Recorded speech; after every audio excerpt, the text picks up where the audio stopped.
Myself, Neeraj D. Trivedi, lecturer in Civil Department. Subject name, Concrete Technology. Subject code, 3350602. Unit name, Press Concrete. Topic name, Workability. This is my objective. Workability, factor affecting of workability, slump test, compacting factor test. Now workability. Fresh concrete or plastic concrete is freshly mixed material which can be molded any desired shape. First जो हम होता है कि concrete जब हम बनता है तो कंक्रीट बनने के बाद क्या होता है कि जो फॉर्मवर्क हम अरेंज करते हैं साइट कंस्ट्रक्शन साइट पे तो फॉर्मवर्क में कंक्रीट पूरी तरह से फील्ड होना चाहिए, पूरी तरह से उसमें वो फील्ड होना चाहिए और जो शेप होता है, जो अपना जो फॉर्मवर्क का जो शेप होता है वो शेप में वो मोल्ड हो जाना चाहिए कंक्रीट। ओके, डिजायर शेप, जो भी हमको शेप चाहिए। The relative proportion of cement, aggregate and water mixed together control the property of concrete in plastic state as well as the hardened state. Concrete जब mix होता है तो initially क्या होता है वो प्लास्टिक फॉर्म में होता है। प्लास्टिक फॉर्म में क्या होता है कि जो भी शेप में उसको मोल्ड करना है वो शेप में उसको मोल्ड कर सकते हैं। ठीक है, आफ्टर मोल्डिंग अभी क्या होगा कि वो हार्ड होगा, कंक्रीट हार्ड होगा। तो दोनों को जो उसकी जो प्रॉपर्टी होती है वो प्रॉपर्टी को हमको मेंटेन करना पड़ता है। The performance requirement of harden concrete are more or less well defined with respect to shape, strength, durability, finish, grip, and shrinkage to achieve these objective economically.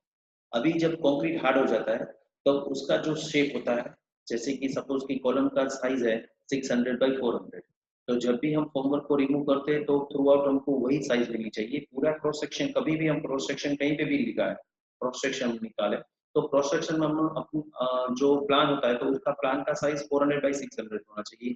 उसका जो हाइट होता है वो हाइट हमको मिलनी चाहिए एज पर डिजाइन।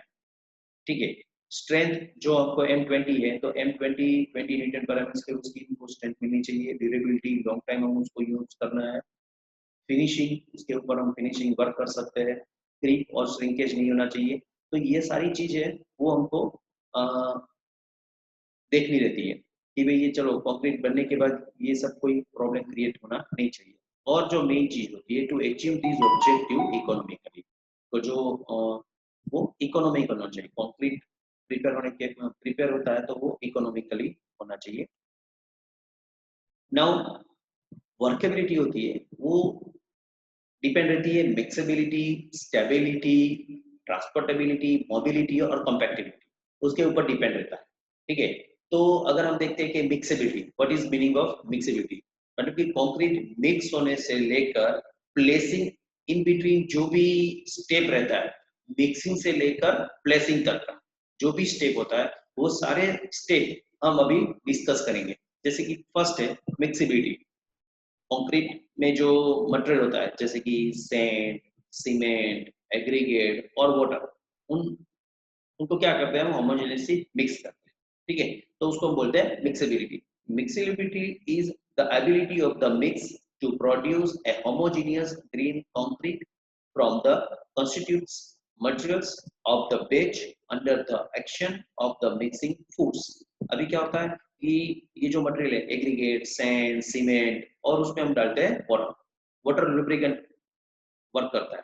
ठीक है, तो उसको हम क्या होता है फोर्स अप्लाई करता है और वो फोर्स अप्लाई करके हम उसको प्रॉपरली होमोजेनियसली मिक्स करते हैं।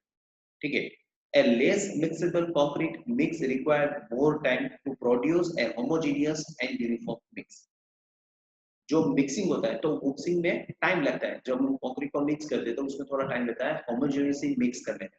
ठीक है, और वो जो प्रॉपरली होमोजेनियस मिक्स हो जाता है फिर हम उसको यूज कर सकते हैं। सेकेंड चीज है stability. Stability means the mix should not segregate during transportation and placing when it is subject to force during handling operation. अभी क्या होता है कि कंक्रीट मिक्स हो गया, मिक्स होने के बाद क्या करेंगे हम उसको क्या करेंगे ट्रांसपोर्ट करेंगे। कहाँ पे ट्रांसपोर्ट करेंगे, जहाँ पे उसको हमको प्लेसिंग करना है।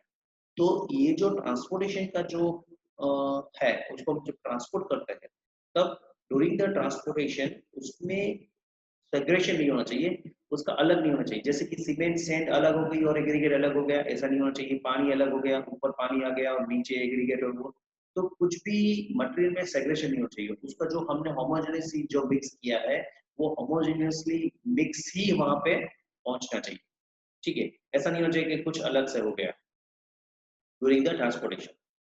सेकेंड चीज है transportability. Transportability is also the capacity of the concrete mix to keep the homogeneous concrete mix free from segregation during limited time period of transportation of concrete. अभी ट्रांसपोर्टेशन जब हम कंक्रीट करते हैं तो उसका एक लिमिट होता है, उसका टाइम पीरियड होता है। लॉन्ग रूट में हम ट्रांसपोर्टेशन नहीं कर सकते। उसका जो ट्रांसपोर्टेशन होता है वो एक टाइम ड्यूरेशन होता है कि भाई चलो उसको हम जो सेटिंग टाइम होता है वो सेटिंग टाइम से पहले हम उसको ट्रांसपोर्टेशन कर ले, और उसकी जो प्रॉपर्टी होती है वो प्रॉपर्टी चेंज नहीं होनी चाहिए, उसकी जो मोबिलिटी होती है वो चेंज नहीं होनी चाहिए, उसकी प्लास्टिक फॉर्म में हम प्रॉपर्टी उसकी चेंज नहीं होनी चाहिए। तो क्या होता है कि ट्रांसपोर्टेशन जो हम करते हैं तो उसका एक टाइम ड्यूरेशन होता है, ठीक है। तो वही टाइम ड्यूरेशन है उसको हमको ट्रांसपोर्ट करना है। Mobility, mobility is the ability of concrete and mix to be placed in the form around the reinforcement and should be able to cast into the requirement shape। अभी क्या होता है कि मोबिलिटी मतलब क्या होता है कि अभी क्या ट्रांसपोर्टेशन हो गया, अभी ट्रांसपोर्टेशन के बाद क्या करेंगे, हम कंक्रीट को प्लेसिंग करेंगे फॉर्मवर्क के अंदर, ठीक है। फॉर्मवर्क में हम उसको फिल करेंगे। जैसे ही हम उसको फॉर्मवर्क में फिल करते हैं तो फॉर्मवर्क का जो साइज होता है तो वो पूरी तरह से फॉर्मवर्क में फिल होना चाहिए, पूरी तरह से वो फैलना चाहिए, फ्लो होना चाहिए। अगर वो उसका फ्लो सही नहीं है या पूरी तरह से वो फैल नहीं रहा है तो directly affected the workability of the concrete, ठीक है। उसका जो शेप होता है वो शेप आ जाना चाहिए विदाउट लूजिंग कंटिन्यूटी और homogeneous under the ability technique of placing the concrete eight a particular zone. होमोजेनियसली वो मिक्स होना चाहिए, मतलब कि वो जो मिक्सिंग है वो होमोजेनियसली होना चाहिए, और उसका जो प्लेसिंग होता है उसकी भी एक टेक्निक होती है। वो काफी हाइट से हम उसको प्लेसिंग नहीं कर सकते। अगर हम हाइट से प्लेसिंग करते हैं तो भी क्या होता है कि उसमें वो चेंज हो जाता है। चेंज मतलब कि क्या है, सेग्रेशन हो जाएगा, मतलब कि एग्रीगेट अलग हो जाएगा कि उसका उसका वेट ज्यादा है। अगर हमने उसको हाइट से हम उसको अगर प्लेसिंग करते हैं तो प्लेसिंग में भी हमको देखना है कि कितनी हाइट से हम उसको प्लेसिंग करते हैं, ठीक है। प्लेसिंग की हाइट ज्यादा नहीं होनी चाहिए। अगर प्लेसिंग की हाइट अगर हम ज्यादा रख देते हैं तो फिर क्या होता है, सेग्रेशन हो जाएगा। Now कॉम्पैक्टिबिलिटी। Compactability is the ability of concrete mix to be compacted into dense compact concrete with minimum voids under the existing facility of compaction at site। अभी क्या होता है कि ट्रांसपोर्टेशन हो गया, प्लेसिंग हो गया, ठीक है। तो जब भी हम प्लेसिंग करते हैं तो कंक्रीट में वॉइड्स है, तो वो वॉइड्स को क्या है कि हमको रिमूव करना है और पूरा उसको कॉम्पैक्ट करना है कंक्रीट कंक्रीट को। अगर जितना हम कंक्रीट को कॉम्पैक्ट करेंगे उतनी उसकी स्ट्रेंथ इंप्रूव रहेगी, ठीक है। अगर उसमें वॉइड्स रहेगा तो स्ट्रेंथ में इफेक्ट रहेगी। तो क्या होता कि प्लेसिंग करने के बाद उसको हम प्रॉपरली कॉम्पैक्ट करेंगे। कॉम्पैक्ट ऐसा ही करेंगे जैसे कि उसका only for reduce the voids, ठीक है। लॉन्ग टाइम अगर हम उसको कॉम्पैक्ट करेंगे तो भी कंक्रीट की वर्केबिलिटी पर इफेक्ट रहता है, ठीक है। नाउ नेक्स्ट जो अपना पॉइंट है वो है फैक्टर अफेक्टिंग द वर्केबिलिटी। जैसे कि हमने डिस्कस किया कि वर्केबिलिटी, मोबिलिटी, ट्रांसपोर्टेबिलिटी, स्टेबिलिटी, ये जो सारी चीज है, ठीक है, फिक्सिबिलिटी, वो सारी चीज कंक्रीट अगर वो अचीव करता है तो उसकी वर्केबिलिटी इंप्रूव रहेगी 100%, ठीक है। तो अभी वर्केबिलिटी के ऊपर जो फैक्टर होता है जो इफेक्ट करते हैं वो हम डिस्कस करते हैं। तो फर्स्ट है वाटर कंटेंट, ठीक है। वाटर कंटेंट मतलब कि वाटर सीमेंट रेशियो, ठीक है। The workability of any mix mainly depends upon the quantity of water added into the mix.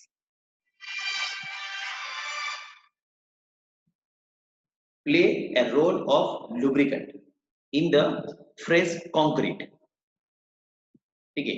मतलब क्या होता है कि मिक्स हम करते हैं तो वो डिपेंड रहता है कि लुब्रिकेंट ऊपर डिपेंड रहता है कि उसका लुब्रिकेंट कैसा है फ्रेश कंक्रीट का, ठीक है।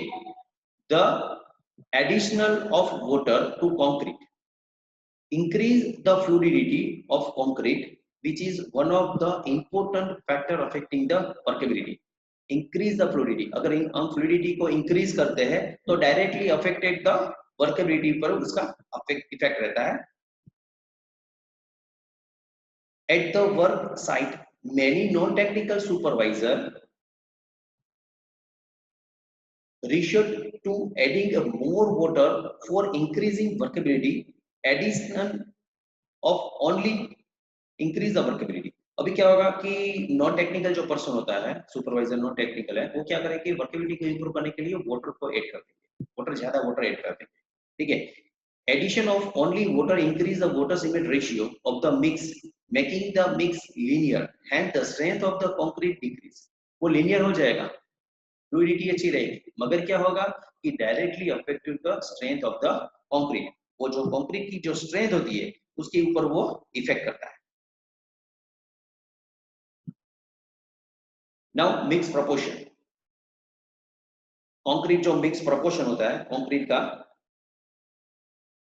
फर्स्ट तो कि aggregate cement ratio is an important factor affecting workability. Aggregate और सीमेंट का रेशियो क्या है? The higher the aggregate cement ratio, the linear is the concrete. In lean concrete, less amount of paste is available. अगर aggregate cement ratio अगर हम higher कर देते हैं तो क्या होगा कि कंक्रीट है वो लीन हो जाएगा, मतलब कि लीनियर रेशियो हो जाएगा, सीमेंट रेशियो इज लीनियर, तो डायरेक्टली अफेक्टेड द कंक्रीट की वर्केबिलिटी पर इफेक्ट करेगा, ठीक है।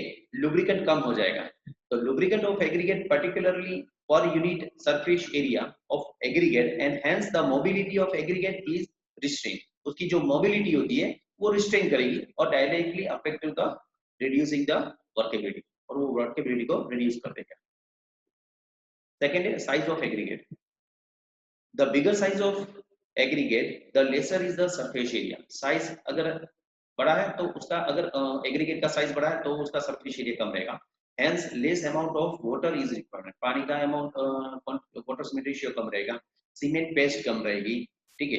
the weight surface and less amount of paste is required to lubricate the surface of aggregate, hence for a given quantity of water and paste bigger size of aggregate give higher workability। Paste कम रहेगी, lubricant रहेगा, क्योंकि water cement ratio तो अपना वही है, तो क्या होगा कि वो फ्लोबिलिटी, उसकी जो फ्लोबिलिटी है वो ज्यादा हो जाएगी, और उससे क्या होगा कि वर्केबिलिटी को वो इंप्रूव करेगा, मतलब वर्केबिलिटी उसकी हायर मिलेगी। Now shape of aggregate, the shape of aggregate have great influence on the workability of concrete. The rounded and cubical shape of aggregates require comparatively less quantity of paste for lubrication and give better workability। अभी जो उसका shape है, अगर rounded shape है और cubical shape है, तो उसमें क्या होगा कि उसका सरफेस एरिया कम रहेगा, वॉइड्स का जो रेशियो है वॉइड्स कम रहेगा, और उसका शेप राउंडेड शेप है, इसीलिए क्या होगा कि फ्लूइडिटी अच्छी रहेगी, और फ्लूइडिटी अच्छी रहेगी तो वर्केबिलिटी वो इंप्रूव करेंगे, और वो क्या होगा कि कंक्रीट है वो सारी जगह पे फैल जाएगा। मगर राउंडेड एग्रीगेट में क्या होगा कि बॉन्डिंग जो है वो कम रहता है, उसका बॉन्डिंग कम रहता है, और बॉन्डिंग कम रहता है तो क्या होगा डायरेक्टली अफेक्ट होगा the strength of the concrete. इसीलिए क्या होगा कि हम क्यूबिकल और राउंडेड एग्रीगेट को हम कंस्ट्रक्शन में यूज नहीं करते हैं। On the other hand, angular and rough aggregate having more surface area require more quantity of paste। अगर angular है और rough surface है तो quantity of paste increase रहेगा, ठीक है, और lubricant and reduce the workability, और lubrication थोड़ा दिक्कत रहेगी और जो workability है वो reduce हो जाएगी। मगर उसके सामने क्या होता है कि एंगुलर हम यूज करते हैं तो उसका जो बॉन्डिंग इफेक्ट है वो अच्छा रहता है, और बॉन्डिंग इफेक्ट अच्छा रहता है तो स्ट्रेंथ है वो इसकी इंप्रूव होती है। तो इसीलिए क्या आता है कि कंस्ट्रक्शन में हम क्या करते हैं, एंगुलर एग्रीगेट यूज करते हैं। Now surface texture of aggregate, the total surface area of A rough texture aggregate more than the surface area of a smooth texture rounded aggregate, hence smooth texture aggregate will show better workability while a rough texture aggregate will give poor workability। अगर उसकी roughness क्या, उसके अगर वो rough है तो उसकी workability improve हो सकती है, अगर वो स्मूथ है तो उसकी वर्केबिलिटी है वो थोड़ा उसकी वर्केबिलिटी वो इंप्रूव रहेगी, ठीक है। जैसे कि अगर रफ सरफेस है तो क्वांटिटी ऑफ पेस्ट इंक्रीज रहेगा और वर्केबिलिटी कम रहेगी। सरफेस स्मूथ है तो क्या होगा कि वर्केबिलिटी जो होती है वो अच्छी रहेगी, मगर क्या जो उसका जो बॉन्डिंग है और उसका जो पेस्ट कम रहता है, ठीक है, तो वर्केबिलिटी इंप्रूव रहती है। Now grading of aggregate. The grading of aggregate has a considerably effect on workability of concrete. A well-graded aggregate is one which has the least amount of voids in a given volume. अगर well-graded aggregate है तो क्या होगा कि voids है, amount of voids कम रहता है. When the total voids are less, exist paste is available to give better lubricant effect. वो क्या होता है कि lubricant effect वो अच्छी रहती है, तो workability को improve करता है. Now slump test. Slump test में क्या होगा कि वर्केबिलिटी को हम फाइंड आउट करते हैं कि उसकी workability with the help of the test, ठीक है। Slump test is the most commonly used test of measuring consistency of concrete. It can be employed either in laboratory or at a site of work. Slump test laboratory में भी कर सकते हैं और site पर भी हम स्लम टेस्ट कर सकते हैं. It is used to conventionally as a control test and give an indication of the uniformity of concrete. वो क्या इंडिकेशन करता है कि कंक्रीट जो है वो यूनिफॉर्म है, मतलब कि उसका होमोजेनिटी मिक्स है और वो पूरा यूनिफॉर्म है, वाटर सीमेंट रेशियो सही है, पेस्ट सही है, और मिक्सिबिलिटी, ट्रांसफरेबिलिटी, मतलब कि वो पूरा यूनिफॉर्म है, ठीक है। अभी उसमें क्या होता है कि ये टेस्ट में तीन टाइप का स्लम मिलते हैं, ट्रू स्लम, शियर स्लम और कोलैप्स, ठीक है। अगर हम ट्रू स्लम देखें तो if concrete subsides evenly it is called true slum. जैसे कि उसका हम फिगर देखते हैं नेक्स्ट स्लाइड में, इसको बोलते हैं ट्रू स्लम, ठीक है। और उसका जो इक्विपमेंट होता है वो कुछ ऐसा होता है, ये इसका इक्विपमेंट है, ठीक है।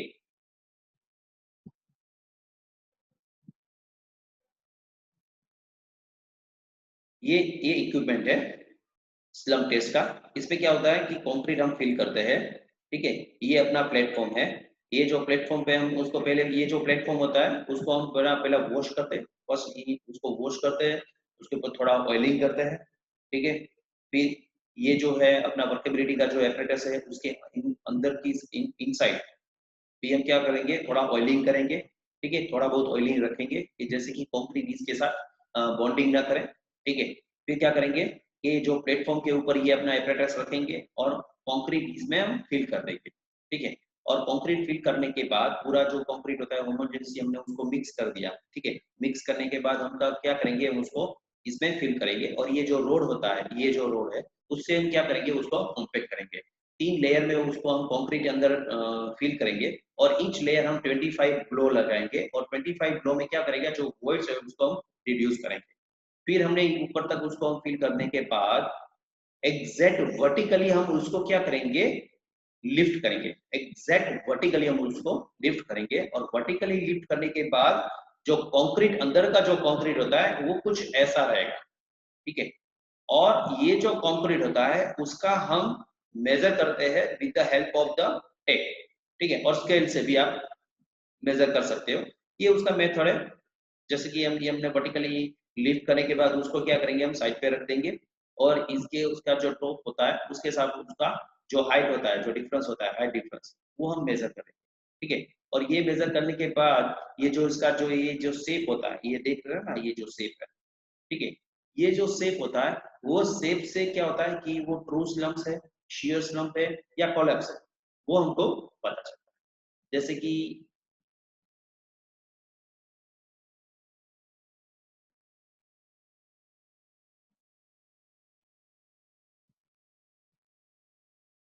सॉरी,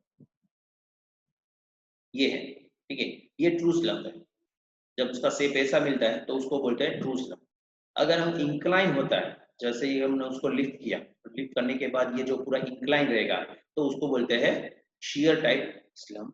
और ये जो पूरा कोलैप्स हो जाएगा, ऐसा हो जाएगा, पूरा कोलैप्स हो जाएगा, ठीक है, मतलब कि कुछ हाइट नहीं मिलेगी और ये पूरा उसका जैसे कि हम उसको लिफ्ट करते हैं और पूरा वो बैठ जाएगा, ठीक है, तो पूरा उसको हम बोलते हैं कोलैप्स, ठीक है। So true slump, shear slump, if one half of the concrete cone slides down, it called the shear slump, जैसे कि वो one half हो जाएगा। और collapse slump, the collapse slump indicate the linear mix, collapse हो जाएगा जब slump, तो उसको बोलते हैं linear, उसमें पानी ज्यादा है, जैसे ही हम उसको लिफ्ट करेंगे वो पूरा बैठ जाएगा, ठीक है, collapse हो जाएगा। The true slump usually 25 to 75 mm, ठीक है, low workability 50 to 100 mm medium workability and 100 to 150 mm high workability, ये उसका मेजरमेंट होता है स्लम्प का। नाउ नेक्स्ट है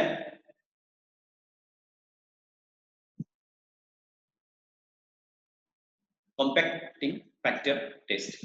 The test work on the principle of determining the degree of compaction achieved by a standard amount of work done by allowing the concrete to all through a standard height. अभी concrete जो होता है वो कुछ, मैंने बोला कि जब कंक्रीट को हम प्लेसिंग करते हैं तो उसका एक स्टैंडर्ड हाइट रहता है, वो हाइट से हम उसको प्लेसिंग करना है। अगर हम हाइट को इंक्रीज कर देंगे तो directly affected to the mixing of concrete, जो वो होमोजेनियस जो हमने मिक्स किया है उसके ऊपर उसका इफेक्ट रहता है। The degree of compaction, called the compacting factor, is measured by the density ratio. The ratio of the density achieved is the test to density of same concrete fully compact, ठीक है, मतलब कि उसकी density क्या है, उसका जो ratio होता है, ठीक है, उसके ऊपर वो डिपेंड रहता है। जैसे कि कॉम्पैक्टिंग फैक्टर टेस्ट में क्या होगा कि इसका ऐसा एपरेटस है 1, 2 और 3, ये दो बकेट है, जस्ट 1 मिनट,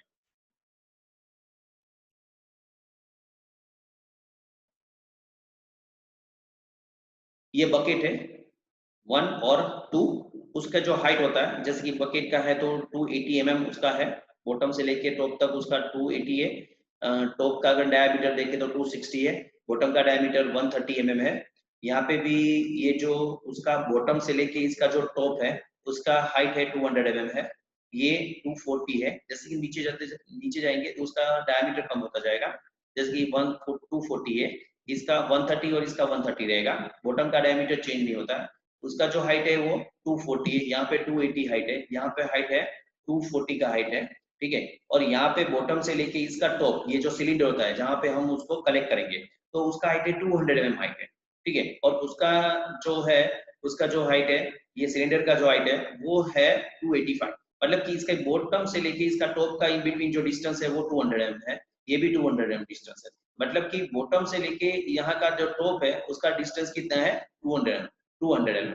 अभी कॉम्पैक्टिंग में क्या रहेगा कि ये जो बकेट है उसमें क्या करेंगे, होमोजेनियसली जो हमने कंक्रीट मिक्स किया हुआ है वो इसमें हम फिल करेंगे, और ये जो बॉटम होता है वो इनिशियली जब हम उसको फिल करते हैं ये बॉटम होता है वो क्लोज होता है, ठीक है, जैसे ही हम उसमें हम उसको फिल करेंगे तो एपरेटस का जो वर्क होता है वो कैसा होता है, उसका बॉटम वो हम रिमूव कर सकते हैं, मतलब कि इसका बॉटम को हम ओपन कर सकते हैं, जैसे ही हम बॉटम को ओपन करेंगे ये पूरा कंक्रीट होगा कहाँ पे जाएगा, नीचे ये बकेट में कलेक्ट हो जाएगा, ठीक है, और ये बकेट में जब कलेक्ट होगा तब तो इसका जो बॉटम होता है वो क्लोज होता है, ठीक है, मतलब कि ये बकेट में कलेक्ट होता है, ये बकेट में कलेक्ट करने के बाद क्या करेंगे हम उसको फिर से ये जो उसका बॉटम है वो हम ओपन करेंगे, और ये जो बकेट होता है उसमें से कंक्रीट कहाँ जाएगा, ये सिलेंडर में आ जाएगा, मतलब कि क्या होगा कि ये जहां जब वो सिलेंडर में आता है तो वो पूरा कॉम्पैक्ट हो जाएगा, और उसका जो प्लेसिंग का जो हाइट है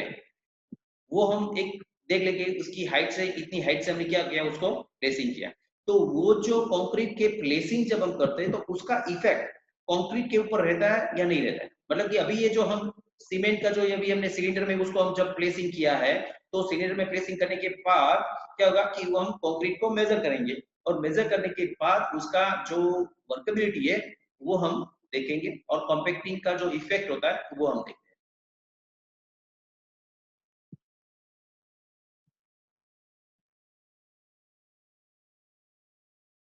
थैंक यू।